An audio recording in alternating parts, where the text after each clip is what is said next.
लोकार्पित परियोजनाओं की शुभकामनाएं कि हमारे बुंदेलखंड क्षेत्र के विकास और खुशहाली के लिए ये परियोजनाएं मील का पत्थर साबित होंगी और उन्नत खेती व समृद्ध किसान के सपने को साकार करेंगी, क्योंकि जब होगा खुशहाल किसान तभी बढ़ेगा देश का मान। एक बार जोरदार तालियां हमारे सभी सम्मानित अन्नदाताओं के लिए, किसान भाइयों और बहनों के लिए। कड़ी मेहनत कभी थकान नहीं लाती, वो तो केवल संतोष लाती है। जी हाँ, ऐसी सकारात्मक वृहत सोच रखने वाले परम आदरणीय यशस्वी माननीय प्रधानमंत्री जी, जिनके यश के किरण पुंजों से पूरा विश्व दीप्तमान हो रहा है, ऐसे विलक्षण महान व्यक्तित्व को एक बार पुनः शत शत नमन करते हुए, ससम्मान अनुरोध करते हुए सादर आमंत्रित अपने उद्बोधन से, आशीर्वचन से हम सभी को अन्वित करें। एक बार जोरदार तालियों के साथ अभिनंदन, वंदन, स्वागत।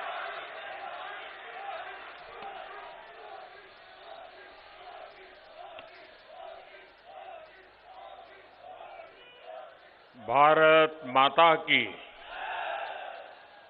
भारत माता की। जौन महोबा की धरा में आल्हा, उदल और वीर चंदेलों की वीरता कण कण में समाई है। वाह महोबा के वासियन को हमारा कोटि कोटि प्रणाम पहुंचे।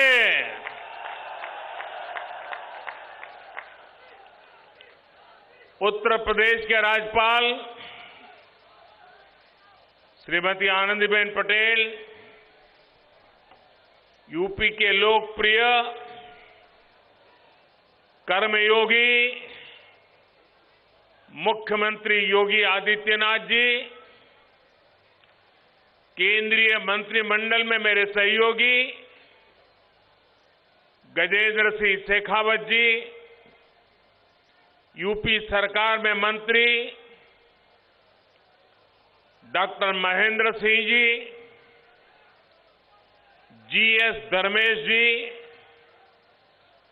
संसद में मेरे साथी आरके सिंह पटेल जी, श्री पुष्पेंद्र सिंह जी, यूपी विधान परिषद और विधानसभा के साथी श्री स्वतंत्र देव सिंह जी, श्री राकेश गोस्वामी जी, अन्य जनप्रतिनिधिगण और यहां पधारे मेरे प्यारे भाइयों और बहनों, महोबा की ऐतिहासिक धरती पर आकर एक अलग ही अनुभूति होती है। इस समय देश की आजादी और राष्ट्र निर्माण में जनजातीय साथियों के योगदान को समर्पित जनजातीय गौरव सप्ताह भी मना रहा है। इस समय पर वीर आल्हा और उदल की पुण्य भूमि पर आना, ये मेरे लिए बहुत बड़ा सौभाग्य है।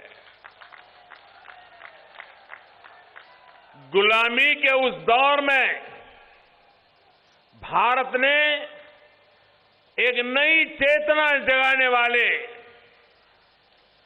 गुरु नानक देव जी का आज प्रकाश पर्व भी है।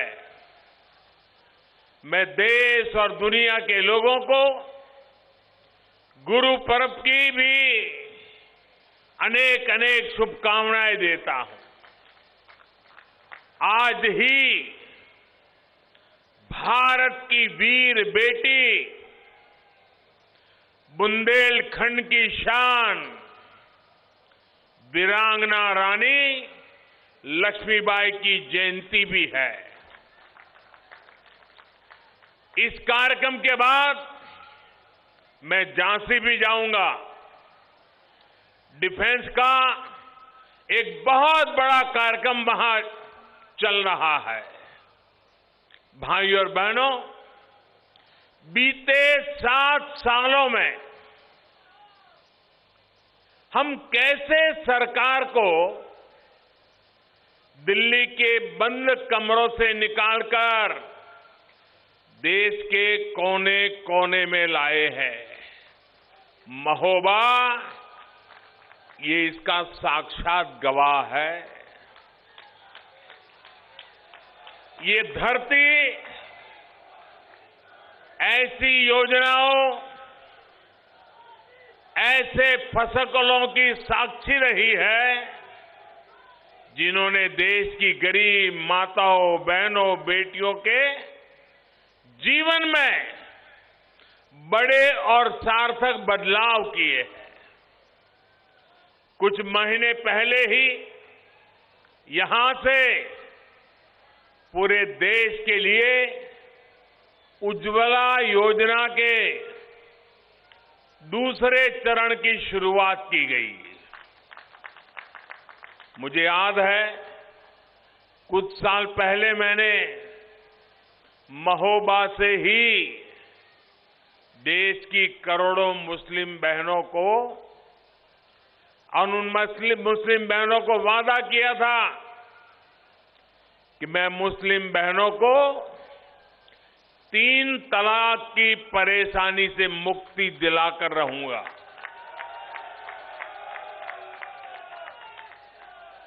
महोबा में किया वो वायदा पूरा हो चुका है।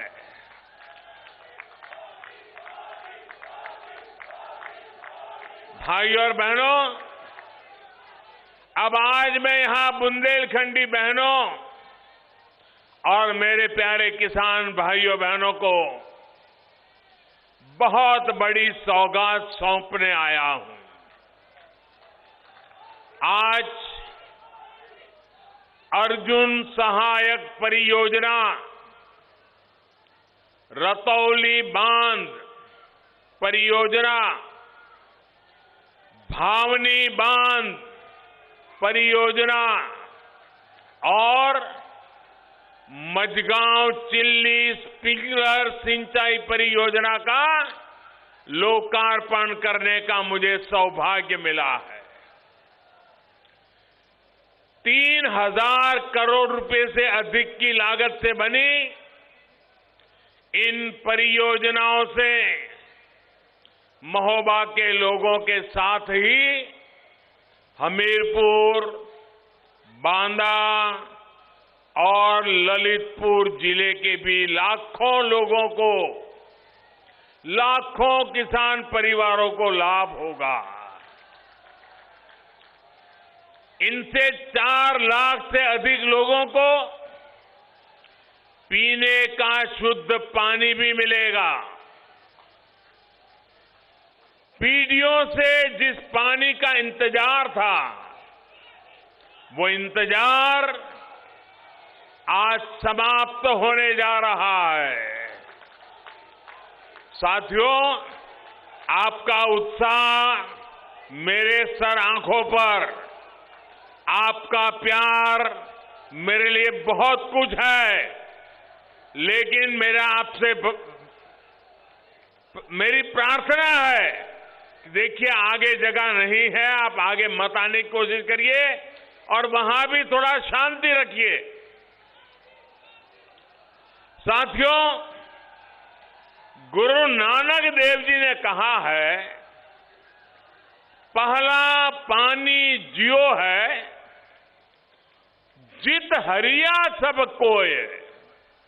यानी पानी को हमेशा प्राथमिकता देनी चाहिए, क्योंकि पानी से ही सारी सृष्टि को जीवन मिलता है। महोबा सहित ये पूरा क्षेत्र तो सैकड़ों वर्ष पहले जल संरक्षण और जल प्रबंधन का एक उत्तम मॉडल हुआ करता था। बुंदेल, परिहार और चंदेल राजाओं के काल में यहां तालों, तालाबों पर जो काम हुआ वो आज भी जल संरक्षण का एक बेहतरीन उदाहरण है। सिंध, बेतवा, दसान, केन और नर्मदा जैसी नदियों के पानी ने बुंदेलखंड को समृद्धि भी दी, प्रसिद्धि भी दी। यही चित्रकूट, यही बुंदेलखंड है जिसने वनवास में भी प्रभु राम का साथ दिया।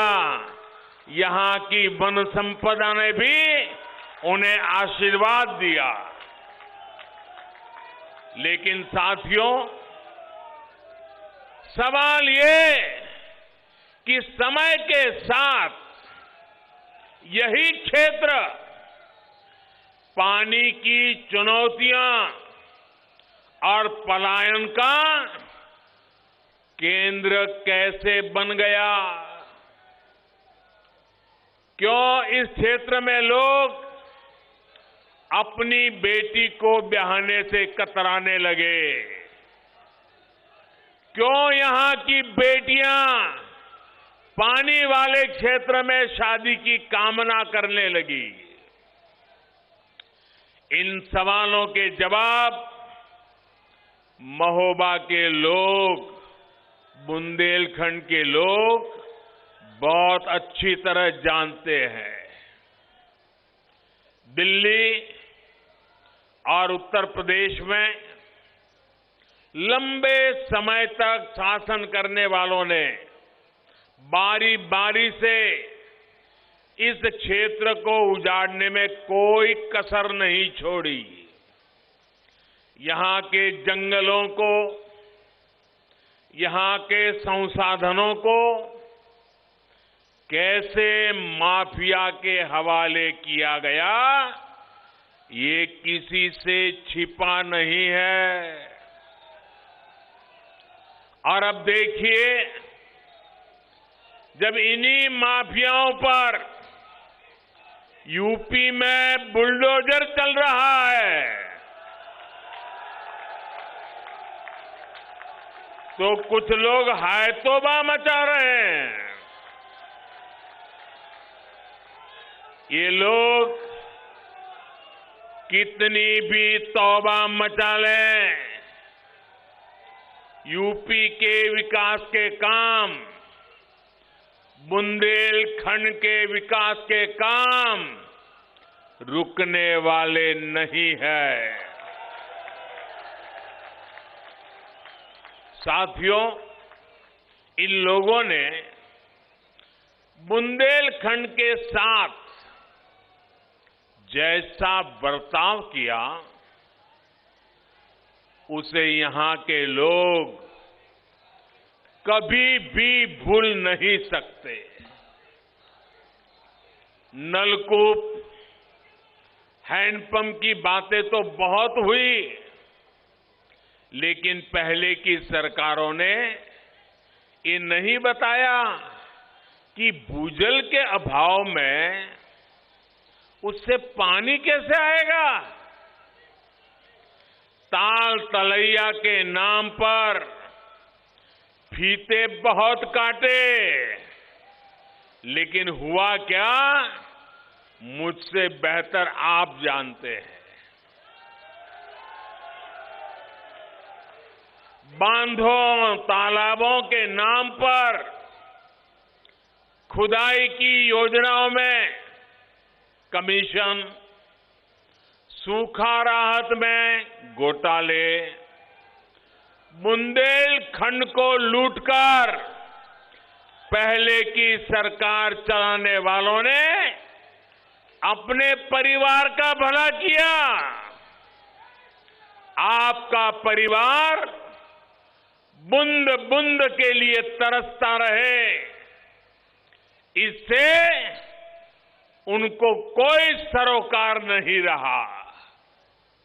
भाइयों और बहनों, इन्होंने कैसे काम किया, इसका एक उदाहरण ये अर्जुन सहायक परियोजना है। वर्षों तक ये परियोजना लटकी रही, अधूरी पड़ी रही। 2014 के बाद जब मैंने देश में ऐसी लटकी हुई परियोजनाएं, ऐसी लटकी हुई सिंचाई योजनाओं का रिकॉर्ड मंगवाना शुरू किया, अर्जुन सहायक परियोजना जल्द से जल्द पूरी हो, इसके लिए भी उस समय की यूपी सरकार से कई बार चर्चा की, अनेक स्तर पर चर्चा की, लेकिन बुंदेलखंड के इन गुनहगारों ने यहां सिंचाई परियोजनाओं को पूरा करने में कोई दिलचस्पी नहीं दिखाई। 2017 में योगी जी की सरकार बनने के बाद आखिरकार इस परियोजना पर काम की गति बढ़ाई गई और आज ये परियोजना आपको, बुंदेलखंड के लोगों को समर्पित है। दशकों तक बुंदेलखंड के लोगों ने लूटने वाली सरकारें देखी है। पहली बार बुंदेलखंड के लोग यहां के विकास के लिए काम करने वाली सरकार देख रहे हैं। बुंदेलखंड के मेरे भाइयों बहनों, इस कटु सत्य को कोई भुला नहीं सकता है कि वो उत्तर प्रदेश को लूटकर नहीं थकते थे।